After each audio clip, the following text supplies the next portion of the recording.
राम जय श्री राम श्री राम श्री राम जय श्री राम श्री राम। लौटत भय वो स्त्री पुरुष बहुत ही पछतावे और मनी मन देव को दोष दिए। परस्पर बड़ी विषाद के संग कहें कि विधाता के सब काम उल्टे ही हैं। वो विधाता बिल्कुल निरंकुश, स्वतंत्र, निर्दय और निडर है। जाने चंद्रमा को रोगी, घटे बड़े वारो और कलंकी बनायो, कल्प वृक्ष को पेड़ और समुद्र को खारो बनायो। वाई ने इन राजकुमारन को वन में भेजो है। जब विधाता ने इनको वनवास दयो है, तब वहां ने भोग विलास व्यर्थी बनाए। जब जे बिना जूतन के ही नंगे ही पैरन में रस्तन में चल रहे हैं, तब विधाता अनेकों वाहन सवारी व्यर्थी रचे। जब जे कुश और पत्ता बिछाए के जमीन पे ही पड़े रहे, तब विधाता सुंदर सेज, पलंग और बिछौना कायले बनावे। विधाता ने जब इनको बड़े बड़े पेड़न के नीचे को निवास दयो है, तब उज्जवल महलन को बना बनाए के वहां व्यर्थी परिश्रम करो। जे जो सुंदर और अत्यंत सुकुमार है कि मुनिन की वलकल वस्त्र पहने और जटा धारण करें, तो फिर करतार विधाता ने भांति भांति के गहना और कपड़ा व्रत ही बनाए। जे जो कंदमूल फल खावे, जो जगत में अमृत आदि भोजन व्यर्थी हैं, तो एक कहें कि जे स्वभावते ही सुंदर है, इनको सौंदर्य माधुर्य नित्य और स्वाभाविक है। जे अपने आप प्रकट भय ब्रह्मा के बनाए भय ना है। हमारे कान, नेत्र और मन के द्वारा अनुभव में आने वाली विधाता की करनी को जहां तक वेदन ने वर्णन करो है, वहां तक 14 लोकन में ढूंढ के देखो, ऐसे पुरुष ऐसी स्त्री कहाँ मिलेंगे। कहूं ना है, यही ते सिद्ध हुए कि जे विधाता के 14 लोकन ते अलग हैं और अपनी महिमा ते आप ही निर्मित भय। इन्हें देख के विधाता को मन अनुरक्त मुक्त है गो। तब वो इन्हीं के उपमा के योग्य दूसरे स्त्री पुरुष बनाने लगो। वहां ने बहुत परिश्रम करो, पर कोई वाकी अटकल में ही ना आयो, पूरा ही ना उतरो। यही ईर्ष्या के मारे वहां ने इनको जंगल में लाके छिपा दो है। कोई ये कहें हम बहुत ना जाने, अपने को परम धन्य अवश्य माने जो इनके दर्शन कर रहे हैं, और हमारी समझ में हूं वो बड़े पुण्यवान है जिन्होंने इनको देखो है, जो देख रहे हैं और जो इन्हें देखेंगे। या प्रकार प्रिय वचन कह के सब नेत्रन में प्रेमासुरन को जल भर ले हैं और कहें कि जे अत्यंत सुकुमार शरीर वाले दुर्गम कठिन मार्ग में कैसे चलेंगे। स्त्री स्नेहवश विकल है जहां, मानो संध्या के समय चकवी भावी वियोग की पीड़ा ते सो रही हो, दुखी है रही हो। इनके चरण कमलन को कोमल और मार्ग को कठोर जान के वो व्यथित हृदय ते उत्तम वाणी कहें। इनके कोमल और लाल लाल चरण तलवन को छूते ही पृथ्वी वैसे ही सकुचा जाए जैसे हमारे हृदय सकुचा रहे। जगदीश्वर ने यदि इन्हें वनवासी दो, तो सबरी रास्ता को पुष्प में चौना बना दो। यदि ब्रह्माते मांगे और मिले, तो हे सखी, हम तो उनते मांग के इन्हें अपनी आंखन में ही रखें। जो स्त्री पुरुष या अवसर पे ना आए, वो श्री सीताराम जी को देख ना पाए। उनके सौंदर्य को सुन के वो व्याकुल है कि पूछें कि भैया अब तक वो कहाँ तक गए होंगे। और जो समर्थ हैं वो दौड़त हुए जाके उनके दर्शन कर लें और जन्म को परम फल पाए के विशेष आनंदित है के लौटें। गर्भवती, प्रसूता आदि, अबला स्त्री, बच्चा और बूढ़े दर्शन न पाए थे हाथ मले और पछतावे। या प्रकार जहां जहां श्री रामचंद्र जी जाएं, वहां वहां लोग प्रेम के वश है। जहां सूर्य कुल रूपी कुमुदिनी के प्रफुल्लित करवे वाले चंद्रमा स्वरूप श्री रामचंद्र जी के दर्शन करके गाम गाम में ऐसा ही आनंद है रोए। जो लोग वनवास दे जावे को कछु समाचार सुन पावे, वो राजा रानी दशरथ कैकेयी को बहुत दोष दें। कोई ये कहें कि राजा बहुत ही अच्छे हैं जिन्होंने हमें अपने नेत्रन को लाभ दयो। स्त्री पुरुष सब आपस में सीधी स्नेह भरी सुंदर बात कह रहे हैं। कहें वो माता पिता धन्य जिन्होंने इन्हें जन्म दयो। वो नगर धन्य जहां तेजे आए। वो देश पर्वत वन और गांव धन्य। और वही स्थान धन्य है जहां जहां जे जाए। ब्रह्मा ने वायु को रच के सुख पायो है, जाके जे श्री रामचंद्र जी सब प्रकार ते स्नेही हैं। पथिक रूप श्री राम लक्ष्मण की सुंदर कथा सबरे रास्ता और जंगल में छाय रही है।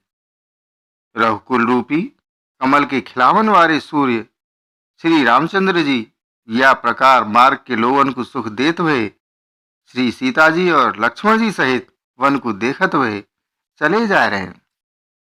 आगे श्री राम जी हैं, पीछे लक्ष्मण जी सुशोभित हैं, तपस्विन के वेश बनाए दोनों बड़ी शोभा पा रहे हैं। दोनों के बीच में सीता जी कैसी सुशोभित है रही हैं, जैसे ब्रह्म और जीव के बीच में माया। फिर जैसी छवि मेरे मन में बस रही है, वाकू कहूं मानव वसंत ऋतु और कामदेव के बीच में रति कामदेव की स्त्री सुशोभित है रही हो। फिर अपने हृदय में खोज कर उपमा कहूं कि मानव बुद्ध चंद्रमा के पुत्र और चंद्रमा के बीच में रोहिणी चंद्रमा की स्त्री सोह रही हुए।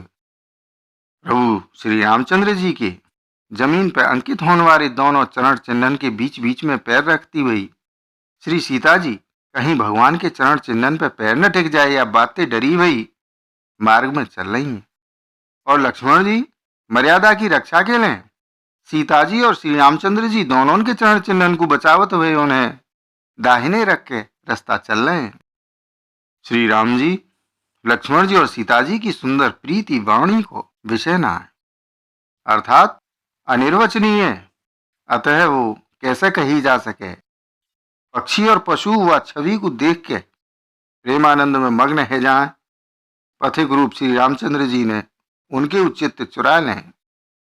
प्यारे पथिक श्री सीता जी सहित दोनों भैयन को जिन जिन लोगों ने देखो है, उन्होंने भव को अगम मार्ग जन्म मृत्यु रूपी संसार में भटक हुए को भयानक मार्ग बिना ही परिश्रम आनंद के संग तय कर लो, अर्थात वो आवागमन के चक्र ते सहज ही छूट के मुक्त है। आजू जाकर हृदय में स्वप्न में हूं, कबू लक्ष्मण सीता राम तीनों बटोही आए बसे, तो वो श्री राम जी के परम धाम के वह मार्ग को पा जाएगो, जब मार्ग को कबू कोई बिरलो मुनि पा पावे। तब श्री रामचंद्र जी सीता जी को थकी भई जान के और समीपी एक बड़को वृक्ष और ठंडो पानी देख के वादिन वहीं ठहर गए। कंद मूल फल खाए के रात भर वहां रह के प्रातःकाल स्नान करके श्री रघुनाथ जी आगे चले। सुंदर वन तालाब और पर्वत देखत भये प्रभु श्री रामचंद्र जी वाल्मीकि जी के आश्रम में आए। श्री रामचंद्र जी ने देखो कि मुनि को निवास स्थान बहुत सुंदर है, जहां सुंदर पर्वत वन और पवित्र जल है। सरोवर में कमल और वनन में वृक्ष फूल रहे हैं और मकरंद रस में मस्त भय भौरा सुंदर गुंजार कर रहे हैं। बहुत से पक्षी और पशु कोलाहल कर रहे हैं और वैरते रहित है प्रसन्न मनते विचर रहे हैं। पवित्र और सुंदर आश्रम को देख के कमल नयन श्री रामचंद्र जी हर्षित भये। रघुश्रेष्ठ श्री राम जी को आगमन सुन के मुनि वाल्मीकि जी उन्हें लेवे के लिए आगे आए। श्री रामचंद्र जी ने मुनि को दंडवत करो। विप्रश्रेष्ठ मुनि ने उन्हें आशीर्वाद दयो। श्री रामचंद्र जी की छवि देख के मुनि के नेत्र शीतल है गए। सम्मान पूर्वक मुनि उन्हें आश्रम में ले आए। श्रेष्ठ मुनि वाल्मीकि जी ने प्राण प्रिय अतिथिन को पाए के उनके लिए मधुर कंद मूल और फल मंगवाए। श्री सीता जी लक्ष्मण जी और रामचंद्र जी ने फलन को खायो। तब मुनि उनको विश्राम करवे के लिए सुंदर स्थान बतावत हुए चले गए। मुनि श्री राम जी के पास बैठे हैं।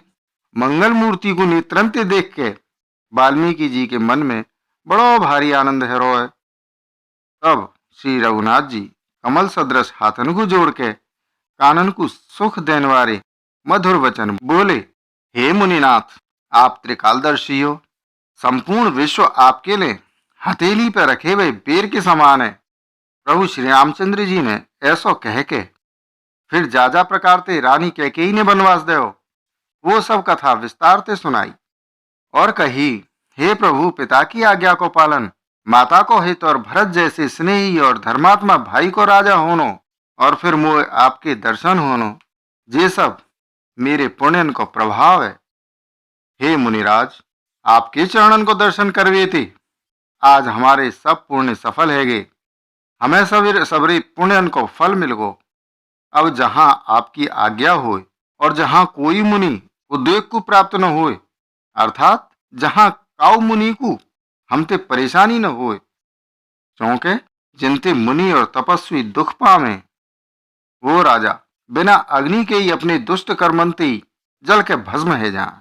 ब्राह्मणन को संतोष सब मंगलन की जड़ है, और भूदेव ब्राह्मणन को क्रोध करोड़ों कुलन को भस्म कर दिए।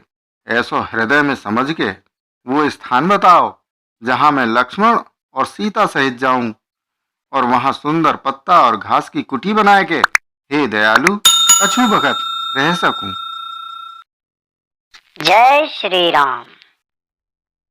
प्रियजनों, शेष रामचरित्र अगले वीडियो में। तब तक इस वीडियो को लाइक और शेयर करें, चैनल को सब्सक्राइब करें, साथ ही नोटिफिकेशन बेल आइकन को दबाना ना भूलें, जिससे आने वाली वीडियो आपको मिलती रहे। वसुधैव कुटुंबकम। जय श्री राम। जय हिंद।